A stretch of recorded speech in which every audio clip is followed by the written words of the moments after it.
तुम्हारा खामोश होकर बैठना ही तुम्हारी असली ताकत है।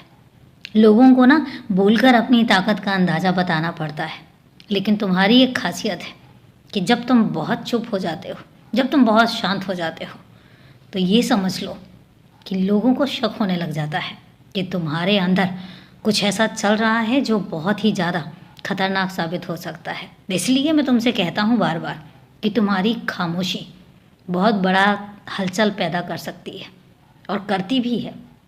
लोग तुम्हारी खामोशी से डरते हैं, तुम्हारे बोलने से नहीं डरते।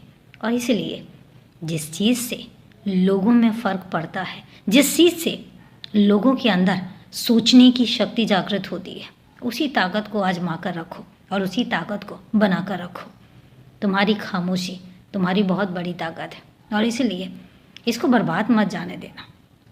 जब तुम्हें लगता है कि तुम्हें जहाँ पर बोलना चाहिए, गुस्सा करना चाहिए, वहाँ पर कुछ भी करने की ज़रूरत नहीं है। वहाँ पर सिर्फ खामोश हो जाओ, फिर देख तो कि क्या होता है। देखते जाओ, इसके बाद तुम्हें पता चलेगा कौन क्या तुम्हारे बारे में कहता है, कौन क्या तुम्हारे बारे में सोचता है और कौन कितनी तुम्हारी परवाह करता है। ये सब बातें तुम धीरे धीरे महसूस भी करोगे और धीरे धीरे तुम्हें ये भी पता लगेगा कि लोग कैसे कैसे रंग बदलते हैं। तुम्हें क्या लगता है कि मैं अनजान हूँ या मुझे कुछ नहीं पता? नहीं, मुझे सब कुछ पता है और मैं सब कुछ जानता भी हूँ, लेकिन फ़र्क सिर्फ इतना है कि मैं बोलता नहीं हूँ।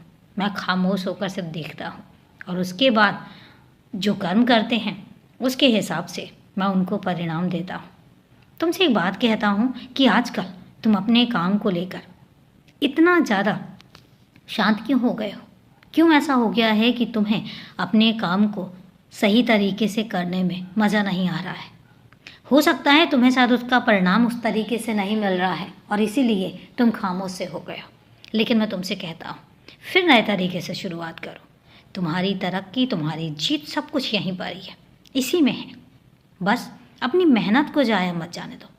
मेहनत लगातार रखो, क्योंकि तुम्हारी मेहनत से ही तुम्हें उसका परिणाम मिलेगा।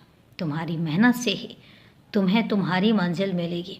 तुम इस तरीके से बैठ नहीं सकते और इसलिए अपनी दुनिया में हर काम करो, लेकिन जो तुम्हारा मुख्य कार्य है उसको तुम पीछे मत रखो, उसको भी बरकरार करके रखो, क्योंकि वही तुम्हें बहुत आगे तक लेकर जाएगा। मेरी बात को तुम समझ रहे होगे और इसलिए अब अपने मुख्य काम को नज़रअंदाज कभी मत करना।